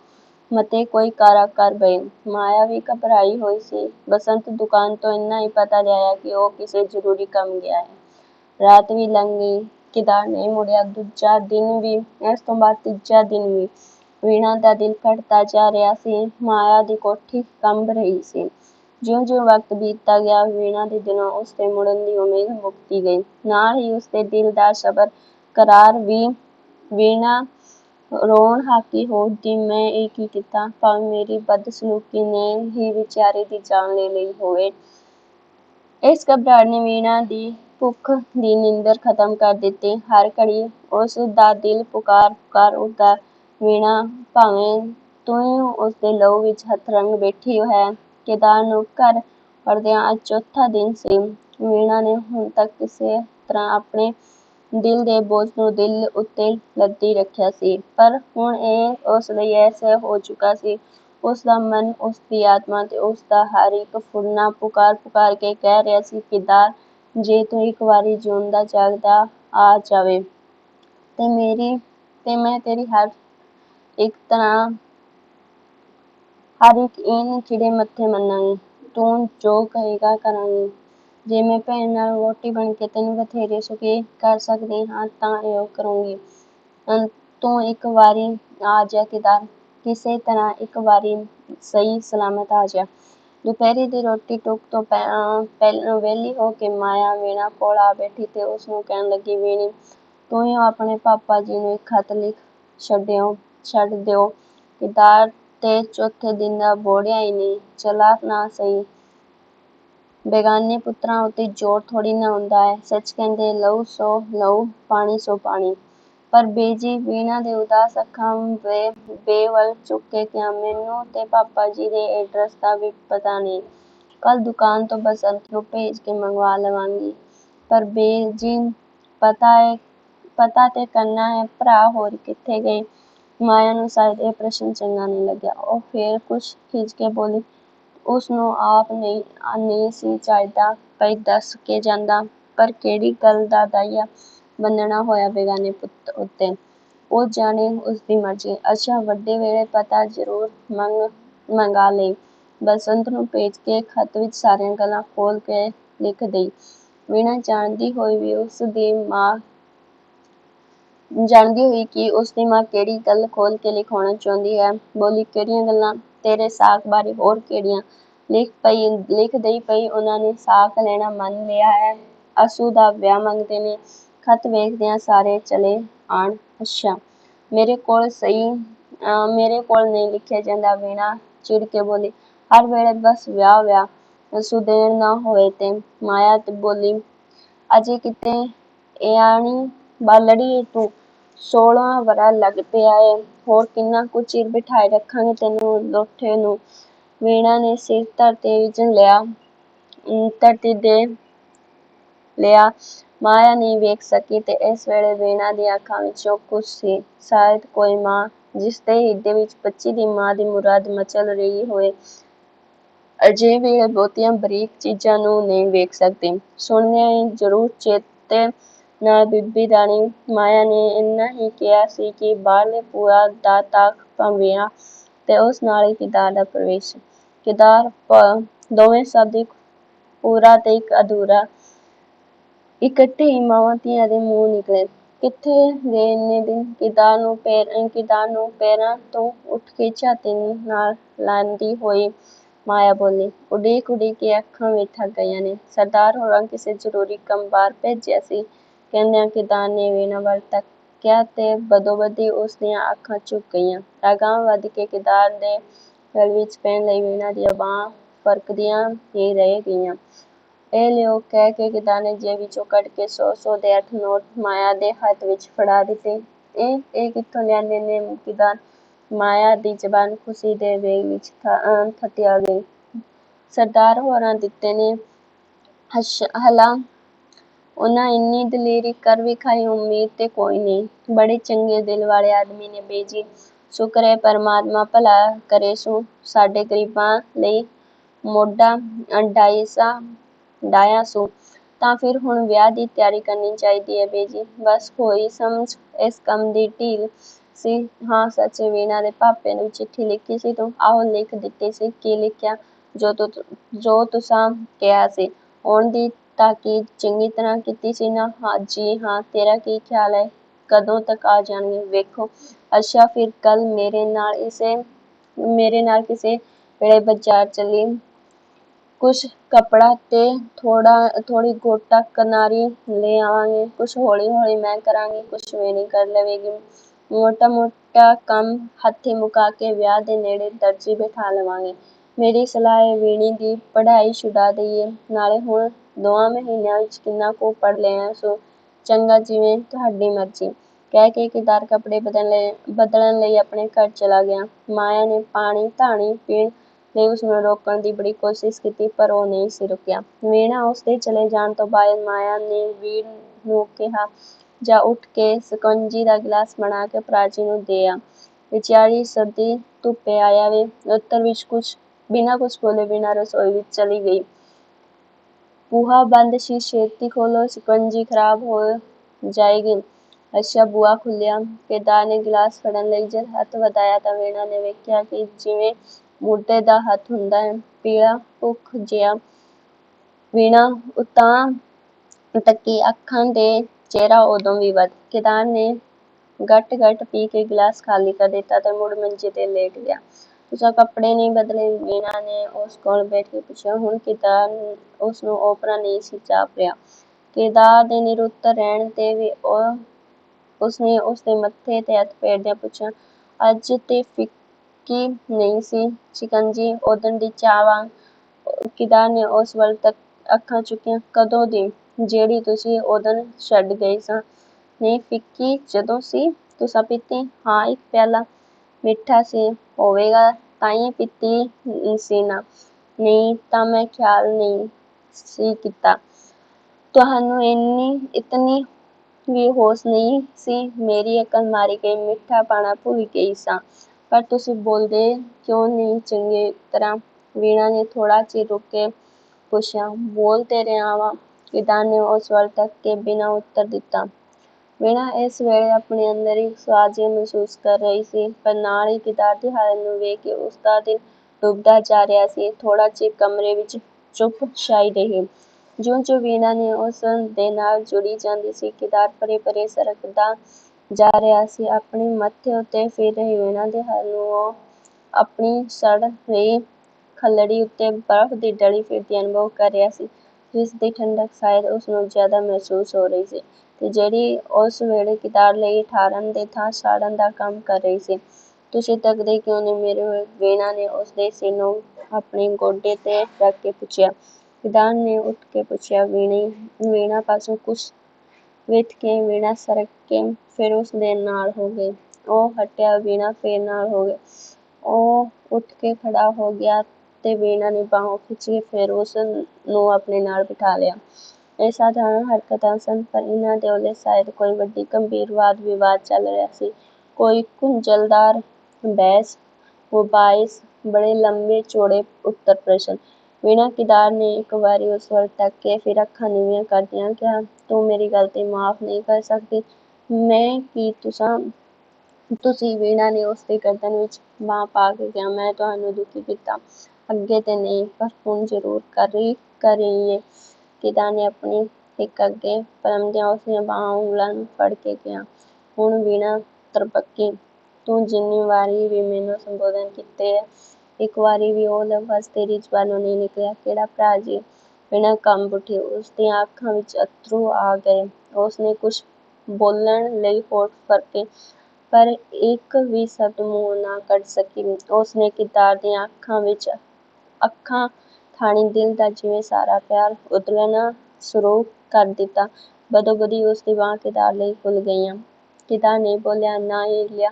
ਉਸਦਾ ਇੱਕ ਹੱਥ ਵੀਣਾ ਦੀ ਪਿੱਠ ਤੇ ਦੂਜਾ ਉਸਦੇ ਸਿਰ ਤੇ ਫਿਰ ਰਿਹਾ ਸੀ, ਤੇ ਉਸਦੀਆਂ ਅੱਖਾਂ ਵਿੱਚੋਂ 2-3 ਗਰਮ ਪਾਣੀ ਦੇ ਤੁਪਕੇ ਨਿਕਲ ਕੇ ਵੀਣਾ ਦੀ ਚੁੰਨੀ ਤੇ ਜਾ ਡਿੱਗੇ, ਤੇ ਵੀਣਾ ਨੇ ਇਸ ਚੁੰਨੀ ਦੀ ਕੰਨੀ ਨਾਲ ਉਸਦੀਆਂ ਅੱਖਾਂ ਦਾ ਬਾਕੀ ਪਾਣੀ ਵੀ ਚੂਸ ਲਿਆ। ਬਾਹਾਂ ਢਿੱਲੀਆਂ ਹੋਈਆਂ। ਵੀਣੀ, ਹਾਂਜੀ, ਨਹੀਂ ਕਹੇਗੀ।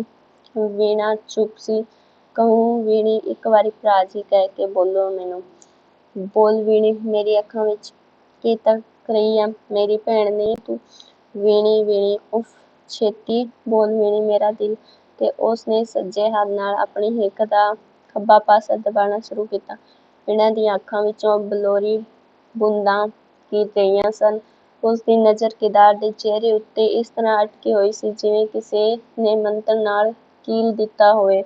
ਜਦ ਕਿਰਦਾਰ ਉਸਨੂੰ ਬੁਲਾ ਕੇ ਥੱਕ ਗਿਆ ਤਾਂ ਵੀਣਾ ਆਪ ਬੋਲ ਉੱਠੀ, ਮੈਨੂੰ ਡਰ ਲੱਗ ਰਿਹਾ ਹੈ ਭਰਾ ਜੀ। ਮੇਰੇ ਕੋਲੋਂ ਨਹੀਂ, ਹੋਰ ਮੈਂ ਤੁਹਾਡੇ ਨਾਲ ਵਿਆਹ ਕੇ।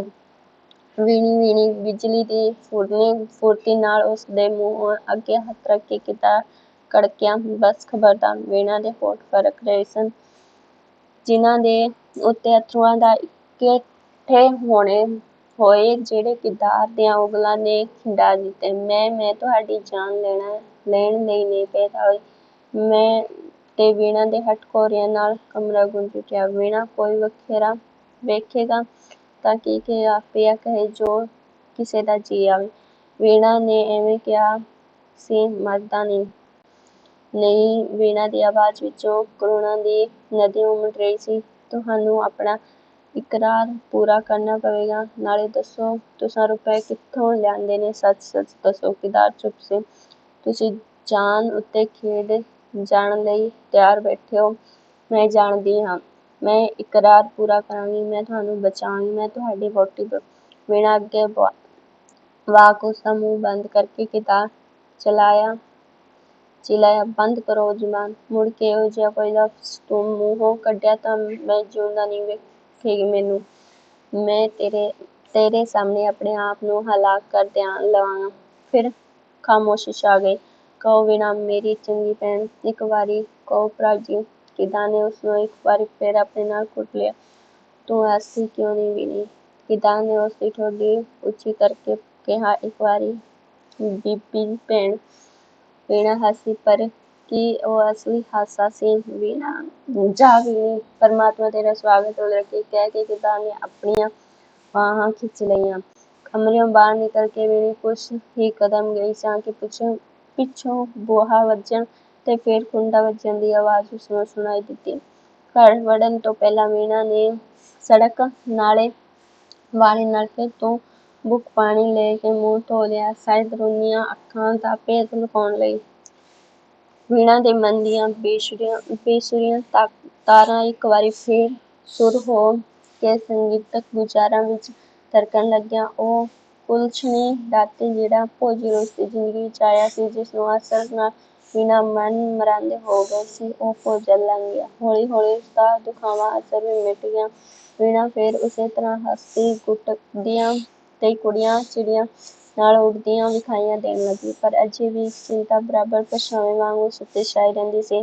ਵੀਣਾ ਦੇ ਵਿਆਹ ਦੀਆਂ ਤਿਆਰੀਆਂ ਮੁਕੰਮਲ ਹੋ ਚੁੱਕੀਆਂ ਸਨ। ਗਿਣਤੀ ਦੇ ਦਿਨ ਬਾਕੀ ਸਨ। ਜਿਉਂ-ਜਿਉਂ ਵਿਆਹ ਦਾ ਦਿਨ ਨੇੜੇ ਆਈ ਜਾਂਦਾ ਸੀ, ਵੀਣਾ ਦੇ ਅੰਦਰ ਇੱਕ ਪਾਸੇ ਨਵ-ਜੀਵਨ ਦੀਆਂ ਸੁਨਹਿਰੀਆਂ ਖਾਬਾਂ ਨਦੀ ਦੇ ਹੜ੍ਹ ਵਾਂਗ ਠਾਠਾਂ ਮਾਰ ਰਹੀਆਂ ਸਨ। ਦੂਜੇ ਪਾਸੇ ਉਸਦਾ ਦਿਲ ਕਿਰਦਾਰ ਦੀ ਚਿੰਤਾ ਵਿੱਚ ਡੁੱਬਦਾ ਜਾਂਦਾ ਸੀ, ਕਿਉਂਕਿ ਕਿਰਦਾਰ ਦੇ ਸਰੀਰ ਦਿਨੋਂ-ਦਿਨ ਨਿੱਘਰਦਾ ਜਾ ਰਿਹਾ ਸੀ।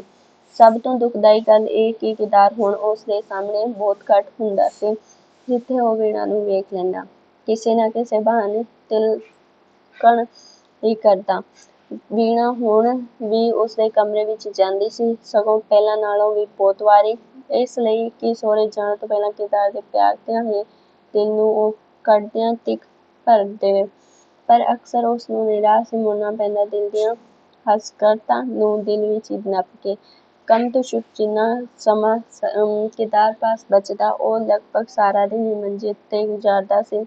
ਕਿਸੇ ਨਾਲ ਨਾ ਤਾਂ ਬਹੁਤਾ ਬੋਲਦਾ ਸੀ। ਜਿਉਂ ਹੀ ਵੀਣਾ ਉਸਦੇ ਸਾਹਮਣੇ ਆਉਂਦੀ, ਕਿਰਦਾਰ 'ਚ ਲੁਕਣ ਲਈ ਥਾਂ ਲੱਭਣ ਲੱਗ ਪੈਂਦਾ। ਇਸ ਉੱਤੇ ਮੁਸੀਬਤ ਇਹ ਕਿ ਜਿਉਂ-ਜਿਉਂ ਉਹ ਪਿੱਛੇ ਹਟਣ ਦੀ ਕੋਸ਼ਿਸ਼ ਕਰਦਾ, ਵੀਣਾ ਅੱਗੇ ਹੀ ਅੱਗੇ ਵਧਦੀ ਚਲੀ ਆ ਰਹੀ ਸੀ। ਕਿਰਦਾਰ ਨੂੰ ਇਸ ਮੁਸੀਬਤ ਤੋਂ ਛੁਟਕਾਰੇ ਦਾ ਕੋਈ ਰਾਹ ਨਹੀਂ ਸੀ ਨਜ਼ਰ ਆਉਂਦਾ। ਉਸ ਨੂੰ ਚੇਤਾ ਆਇਆ ਕਿ ਵੀਣਾ ਸਿਗਰਟ, ਤੰਬਾਕੂ ਤੋਂ ਨਫ਼ਰਤ ਕਰਦੀ ਹੈ। ਇੱਕ ਦਿਨ ਗੱਲ ਕਰਦਿਆਂ ਵੀਣਾ ਨੇ ਉਸ ਨੂੰ ਦੱਸਿਆ ਸੀ ਕਿ ਜਦੋਂ ਉਹ ਕਦੇ ਪਾਪਾ ਜੀ ਨਾਲ ਉਸ ਨੂੰ ਸਿਨੇਮੇ ਜਾਣ ਲਈ ਕਹਿੰਦੇ ਸਨ ਤਾਂ ਉਹ ਇਸ ਕਰਕੇ ਜਾਣੋਂ ਇਨਕਾਰ ਕਰ ਦਿੰਦੀ ਸੀ ਕਿ ਉੱਥੇ ਸਿਗਰਟਾਂ ਦਾ ਧੂੰਆਂ ਹੁੰਦਾ ਹੈ, ਜਿਸ ਨਾਲ ਉਸਦੇ ਸਿਰ ਨੂੰ ਪੀੜ ਚੜ੍ਹ ਜਾਂਦੀ ਹੈ ਤੇ ਦਿਲ ਮਿਚਲਾਣ ਲੱਗ ਪੈਂਦਾ ਹੈ। ਕਿਰਦਾਰ ਨੇ ਸਿਗਰਟ ਪੀਣੇ ਸ਼ੁਰੂ ਕਰ ਦਿੱਤੇ। ਖ਼ਾਸ ਕਰਕੇ ਜਦੋਂ ਵੀਣਾ ਉਸਦੇ ਕਮਰੇ ਵਿੱਚ ਆਉਂਦੀ, ਉਹ ਜ਼ਰੂਰ ਸਿਗਰਟ ਧੁਖਾ ਬਹਿੰਦਾ, ਜਿਸ ਤੋਂ ਅੱਕ ਕੇ ਵੀਣਾ ਨੂੰ ਛੇਤੀ ਵਾਪਸ ਮੁੜਨਾ ਪੈਂਦਾ। ਕਈ ਵਾਰੀ ਵੀਣਾ ਨੇ ਕਿਰਦਾਰ ਦੇ ਹੱਥ 'ਚੋਂ ਧੁਖਦੀ ਸਿਗਰਟ ਫੜ ਕੇ ਬਾਹਰ ਸੁੱਟ ਦਿੱਤੀ, ਉਸਦੀ ਜੇਬ 'ਚੋਂ ਡੱਬੀ ਕੱਢ ਕੇ ਨਾਲੀ ਵਿੱਚ ਵਗਾ ਮਾਰੀ। ਪਰ ਕਿਰਦਾਰ ਸੀ ਕਿ ਉਸਦੀ ਆਦਤ ਵਿੱਚ ਤਿਲ ਮਾਤਰ ਫ਼ਰਕ ਨਹੀਂ ਸੀ ਆਉਂਦਾ। ਕਈ ਵਾਰੀ ਵੀਣਾ ਨੇ ਉਸ ਨਾਲ ਕਦੀ ਨਾ ਬੋਲਣ ਦੀਆਂ ਧਮਕੀਆਂ ਵੀ ਦਿੱਤੀਆਂ, ਪਰ ਸਭ ਕੁਝ ਵਿਅਰਥ। ਕਦੀ-ਕਦੀ ਤਾਂ ਵੀਣਾ ਇੱਥੋਂ ਤੱਕ ਖਿਝ ਜਾਂਦੀ ਕਿ ਉਹ ਸਹੁੰ ਖਾ ਕੇ, ਪ੍ਰਣ ਕਰਕੇ ਕਮਰੇ 'ਚੋਂ ਨਿਕਲਦੀ ਕਿ ਜਦ ਤੱਕ ਉਹ ਸਿਗਰਟ ਪੀਣ ਦੀ ਆਦਤ ਨਹੀਂ ਛੱਡੇਗਾ, ਉਸ ਨਾਲ ਨਹੀਂ ਬੋਲੇਗੀ। ਪਰ ਹਰ ਵਾਰੀ ਉਸ ਨੂੰ ਬਾਵਜੂਦ ਗੁੱਸੇ ਨਾਲ ਭਰੀ ਬੀਤੀ ਦੇ ਆਪਣੇ ਪ੍ਰਣ ਨੂੰ ਤੋੜਨਾ ਹੀ ਪਿਆ। ਇਸ ਤਰ੍ਹਾਂ ਦੇ ਬਹੁਤ ਵਾਰੀ ਤੇ ਰੁਸੇਵੇਂ-ਮਨੇਵੇਂ ਤੋਂ ਬਾਅਦ ਇੱਕ ਦਿਨ ਵੀਣਾ ਦਾ ਦਿਲ ਡਾਢਾ ਹੁਸੜ ਗਿਆ। ਉਹ ਸ਼ਾਮ ਨੂੰ ਜਦ ਕਿਰਦਾਰ ਦੇ ਕਮਰੇ ਵਿੱਚ ਆਈ ਤਾਂ ਕਿਰਦਾਰ ਚਾਦਰ ਵਲੇਟ ਕੇ ਸੁੱਤਾ ਹੋਇਆ ਸੀ। ਉਸਨੇ ਇਤਨੇ ਗੁੱਸੇ ਨਾਲ ਉਸ ਉੱਤੋਂ ਚਾਦਰ ਖਿੱਚੀ ਕਿ ਉਹ ਵਿਚਕਾਰੋਂ ਕਿੰਨੀ ਸਾਰੀ ਪਾਟ ਗਈ। "ਤੁਹਾਨੂੰ ਕੀ ਹੁੰਦਾ ਜਾਂਦਾ ਵੇ ਭਰਾ ਜੀ, ਦਿਨੋਂ-ਦਿਨ ਹਰ ਵੇਲੇ ਪਏ ਰਹਿੰਦੇ ਓ ਮੁਹਾਣੇ ਬੇੜੀ ਰੋੜ ਕੇ।" ਕਿਰਦਾਰ ਉੱਠ ਬੈਠਾ ਤੇ ਬੈਠਦਿਆਂ ਹੀ ਉਸਦਾ ਹੱਥ ਮੇਜ਼ ਵੱਲ ਵਧਿਆ, ਜਿੱਥੇ ਸਿਗਰਟਾਂ ਤੇ ਮਾਚਿਸ ਵਾਲੀਆਂ ਡੱਬੀਆਂ ਪਈਆਂ ਸਨ। ਵੀਣਾ ਨੇ ਝਟਕੇ ਨਾਲ ਉਸਦਾ ਹੱਥ ਫੜ ਕੇ ਮੇਜ਼ 'ਤੇ ਪਹੁੰਚਣ ਤੋਂ ਪਹਿਲਾਂ ਹੀ ਵਾਪਸ ਲੈ ਆਂਦਾ ਤੇ ਖਿਝ ਕੇ ਬੋਲੀ, "ਇਹ ਚੰਦਰੀ ਆਦਤ ਕਿਉਂ ਪਾ ਲਈ ਜੀ?" ਕਿਰਦਾਰ ਕੁਝ ਨਹੀਂ ਬੋਲਿਆ। "ਅੱਛਾ ਦੱਸੋ, ਤੁਹਾਨੂੰ ਕੀ ਹੁੰਦਾ ਜਾਂਦਾ ਵੇ ਦਿਨੋਂ-ਦਿਨ?" "ਮੈਨੂੰ ਕੁਛ ਵੀ ਨਹੀਂ।" "ਝੂਠ ਬੋਲਦੇ ਹੋ।" "ਬਿਲਕੁਲ ਨਹੀਂ।" "ਫਿਰ ਹੱਸਦੇ ਕਿਉਂ ਨਹੀਂ?" "ਹੱਸਦਾ ਹਾਂ।" "ਹੱਸੋ ਫਿਰ।" ਲਈ ਕਿਰਦਾਰ ਨੇ ਥੋੜ੍ਹਾ ਜਿਹਾ ਹੱਸਣ ਦੀ ਕੋਸ਼ਿਸ਼ ਕੀਤੀ। "ਜ਼ੋਰ ਦੀ ਹੱਸੋ।" ਕਿਰਦਾਰ ਹੋਰ ਉੱਚੀ ਹੱਸਿਆ। "ਨਹੀਂ, ਹੋਰ ਉੱਚੀ।" ਕਿਰਦਾਰ ਨੇ ਜ਼ੋਰ ਦੀ ਕਹਿਕਾ ਮਾਰਿਆ। ਕਮਰਾ ਗੂੰਜ ਪਿਆ। "ਹਾਂ, ਇਸ ਤਰ੍ਹਾਂ।" ਵੀਣਾ ਨੇ ਉਸਦੇ ਪਿੱਠ ਥਾਪੜਦਿਆਂ ਕਿਹਾ। "ਇਕਰਾਰ ਕਰੋ ਕਿ ਇਸੇ ਤਰ੍ਹਾਂ ਹੱਸਿਆ ਕਰੋਗੇ ਹਮੇਸ਼ਾ?" "ਇਕਰਾਰ ਕਰਦਾ ਹਾਂ।" "ਨਾਲੇ ਇੱਕ ਹੋਰ ਇਕਰਾਰ?" "ਕੀ?" "ਘੁੱਟੇ-ਵੱਟੇ ਨਹੀਂ ਰਿਹਾ ਕਰੋਗੇ?" "ਵੀਣੇ।" ਇੱਕ ਠੰਡਾ ਸਾਹ ਭਰ ਕੇ ਉਹ ਬੋਲਿਆ। "ਸਭ ਕੁਝ ਤਾਂ ਆਦਮੀ ਦੇ ਆਪਣੇ ਵੱਸ ਵਿੱਚ ਨਹੀਂ ਹੁੰਦਾ।" ਕਿਰਦਾਰ ਨੇ ਇਹ ਸ਼ਬਦ ਕਿਸੇ ਐਸੇ ਪੀੜ ਨਾਲ ਵਿੰਨ੍ਹੇ ਹੋਏ ਸਨ। ਕਿਰਦਾਰ ਨੇ ਇਹਨਾਂ ਮਜ਼ਮੂਨ ਨੂੰ ਸ਼ਾਇਦ ਹੋਰ ਲੰਬਾ ਕਰਨ ਦਾ ਮੁਨਾਸਬ ਨਹੀਂ ਸਮਝਿਆ। ਉਹ ਬੋਲੀ, "ਪਾਪਾ ਜੀ ਦੀ ਕੋਈ ਚਿੱਠੀ ਆਈ?" "ਅਜੇ ਤੋੜੀ ਨਹੀਂ।" ਕਿਰਦਾਰ ਦਾ ਸਿਰ ਇੱਕ ਵਾਰੀ ਝੁਕ ਗਿਆ। "ਕਿੰਨੇ ਦਿਨ ਹੋ ਗਏ ਨੇ ਚਿੱਠੀ ਪਾਇਆਂ?"